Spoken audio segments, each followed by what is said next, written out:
beautiful souls. Welcome. This is Twani here. I hope you're doing lovely today. So, let's tune into Conscious Relationships. Today, I would like to share with you something about why do we lie?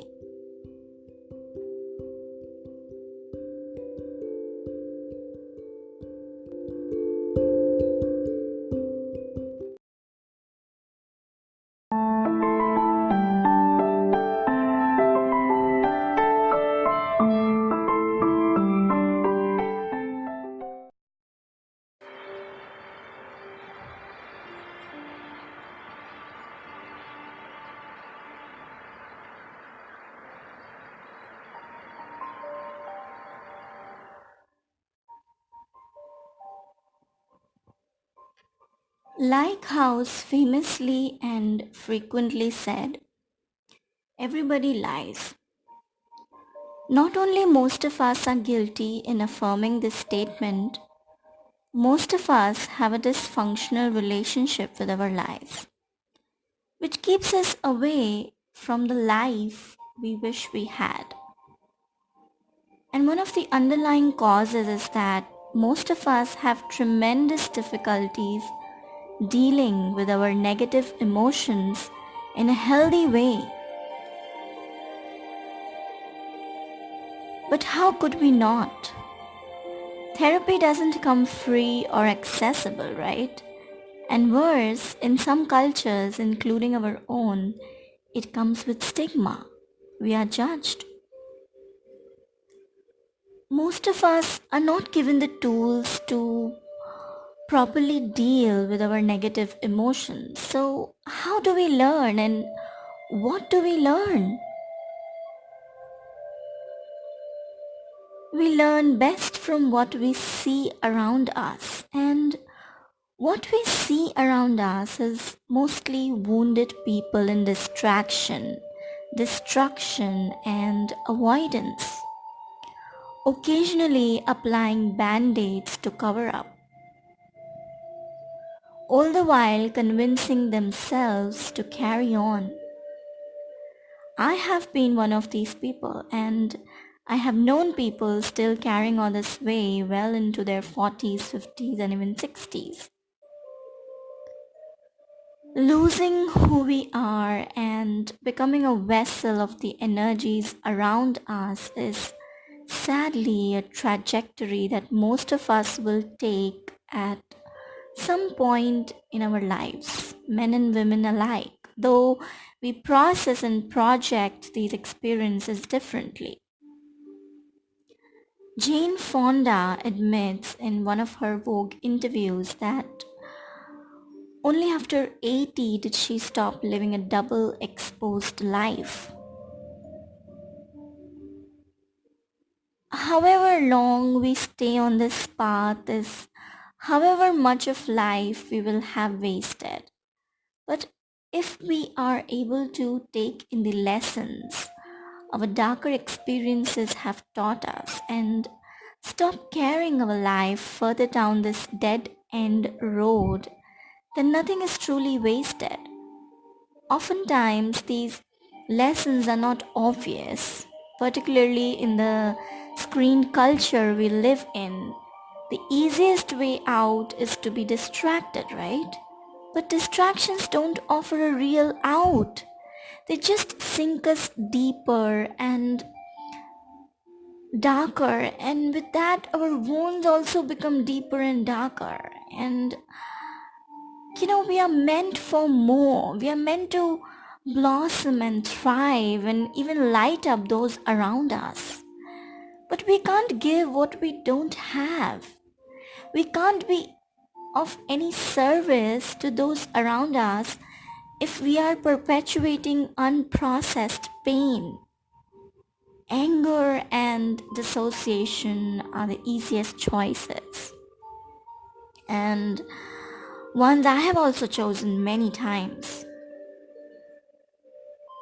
As I've spent the last many months mostly by myself, disconnected from social platforms, confronting and reckoning With darkness every single day, I have learned a few lessons and probably will keep on learning till the end of this lifetime, which I hope will inspire and encourage you find the courage to turn around and light up sooner.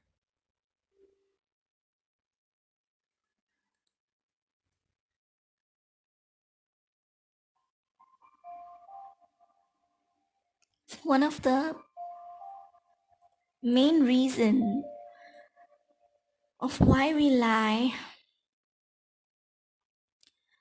because we don't understand that the opposite of lies isn't truth. The opposite of lies is bravery. When we think that truth must be in the opposite direction to where our lies are, we are mistaken. They are not opposites. They are located in the same place but at different depths. And the juxtaposition of lies and truths as opposites and mutually exclusive in nature is a misdiagnosis of the most common pain of all. It's like choosing only the light or only the dark, and that's not possible because they both very well coexist. Consequently, not only do we hurt more, but we are further away from the real truths that are actually displaced and masked in the lies we tell. And to address the root causes of why we lie, instead of looking away, we should be digging deeper. To help us switch from a path of disempowerment to empowerment, we must first figure out where our pain points. Where do we hurt the most? What can we not speak about? Deepa, the author of Chup, Breaking the Silence, about India's women, she said that the most chilling finding as she wrote her book was that women were forced to learn how to disappear over time. That their coming of age stories weren't ones of empowerment, but a slow and steady process of being diminished and reduced so that they didn't take up space or decibels. And what does this teach us? That our truths cannot be valued? So we start to erase ourselves. Our lies give us access to the person we wish we were or could be. In one of the episodes of Mr. Robot, Sam Ismail writes, "I'm not saying anything new. We all know why we do this. We want to be sedated because it's painful not to pretend, because we are cowards." So the second reason why we lie is because the truth is too painful. Most of us struggle with thinking that we are not enough. Our survival instinct is to reach out to whatever offers most comfort, and most of the time, truth does not offer comfort. Consequently, we make up the difference by lying. Because the truth is too uncomfortable.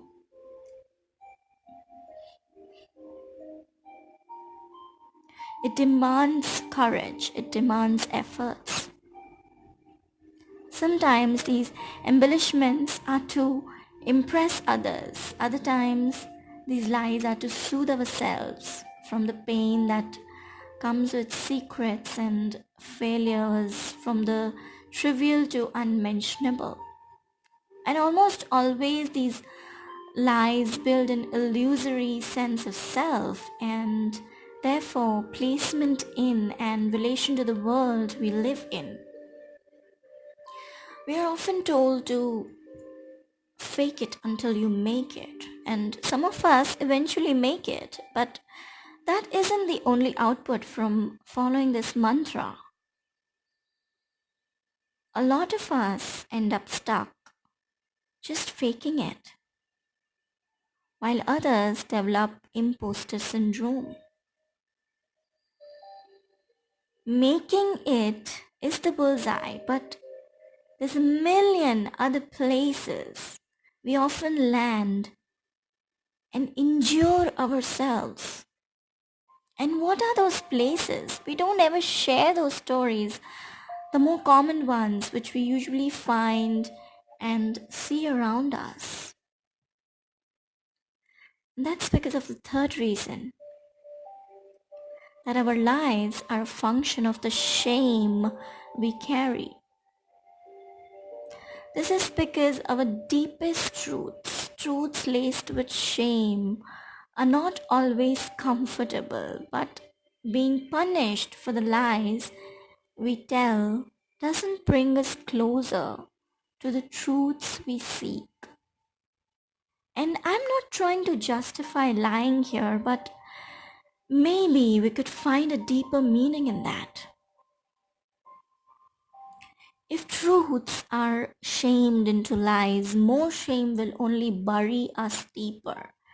It's easy to say, that the truth will set you free. Of course, we all want the truth, and I don't know of anyone who doesn't want to be free, but has anyone looked closely at what is actually shackling us? Because it's not lies, it's shame. It's shame that make things unmentionable, whether it be lies, secrets, failures, or regrets. So to say that truth will set us free, we must ask, has shame been addressed or handled in any way? We simply cannot arrive at truth without addressing the shame factor.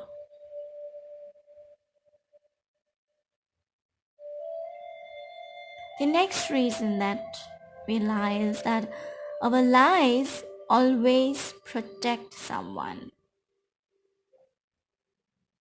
But who is this?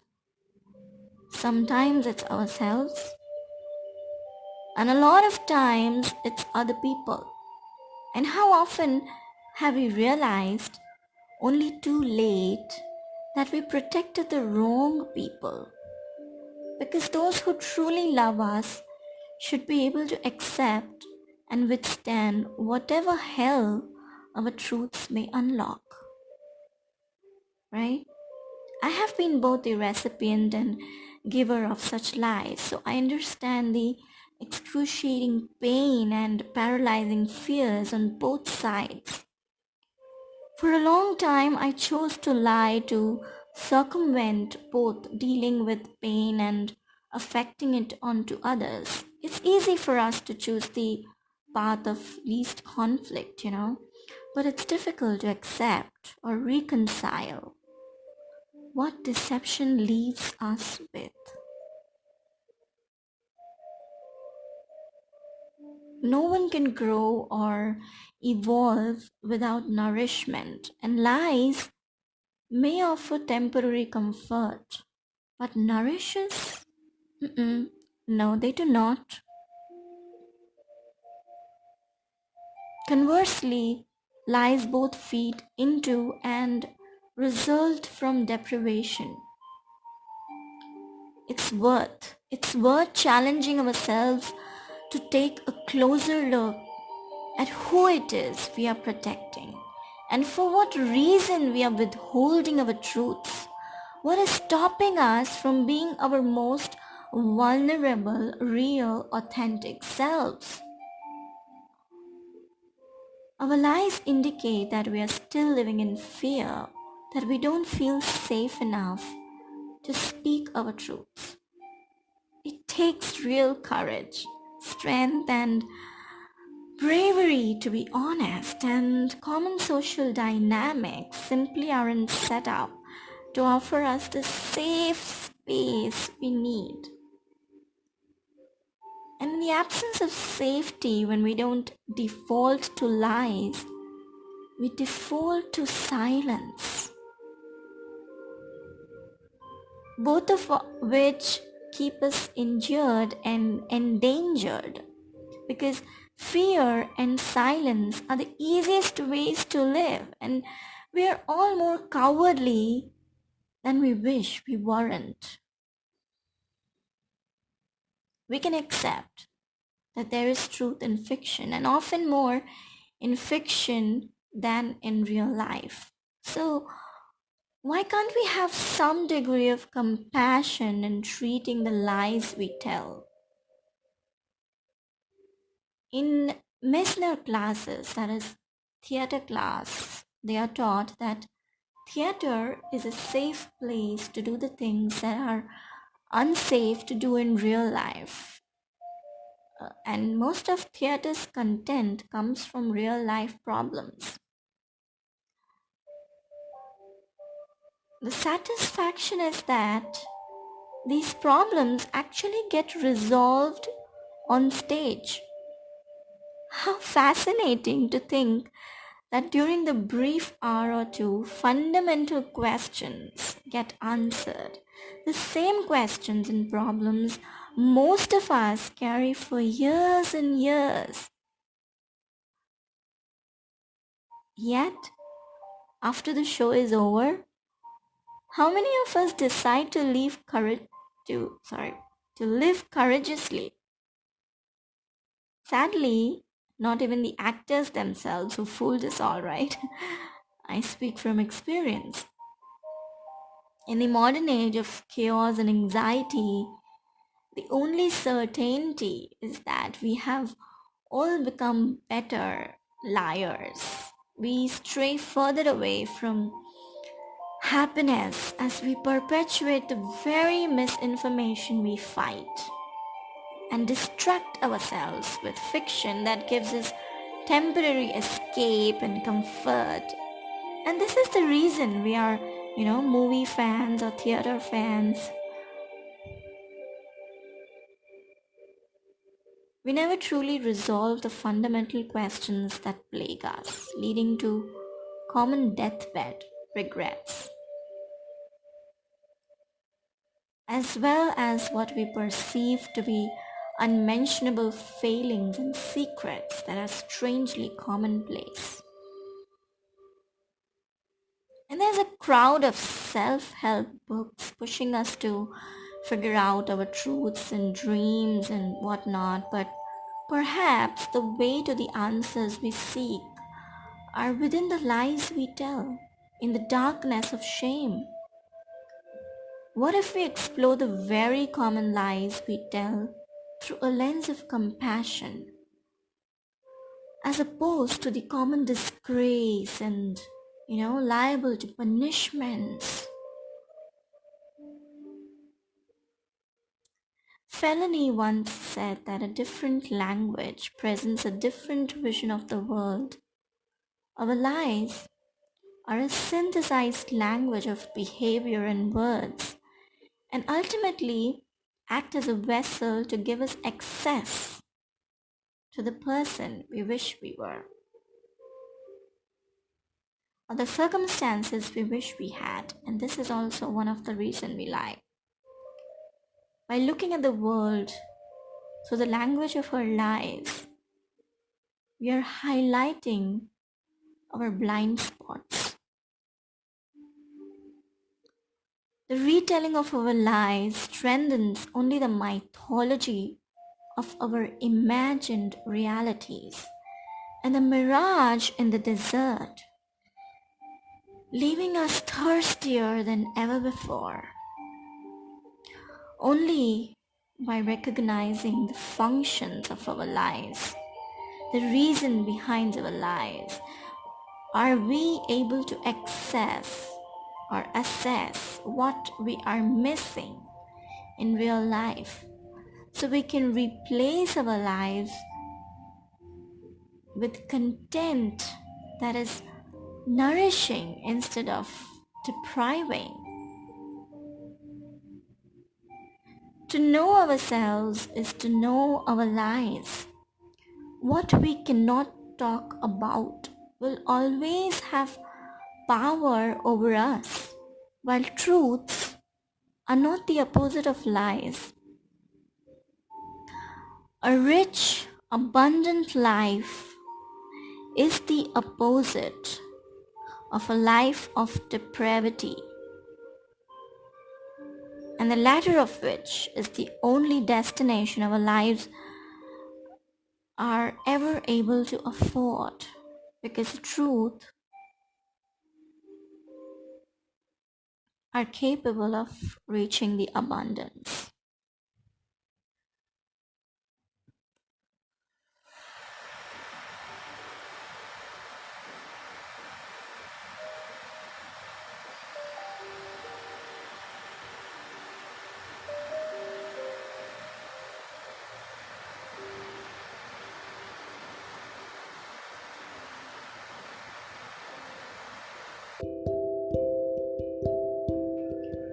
Well, that was all for now. So stay tuned till my next episode. The purpose is to share and spread love. God bless you in your beautiful journey of life. And please share this episode so that more and more people can benefit. And click the subscribe button and especially the bell icon for my YouTube viewers so that you get notified every time I upload a new episode. And you're more than welcome to join our Facebook group, Conscious.Relationships, or follow me on Instagram, Conscious.Relationships. The link is in the description box below or in the About section. Okay, so I'll leave you with that. Thank you so much for listening and have a good time. Bye-bye.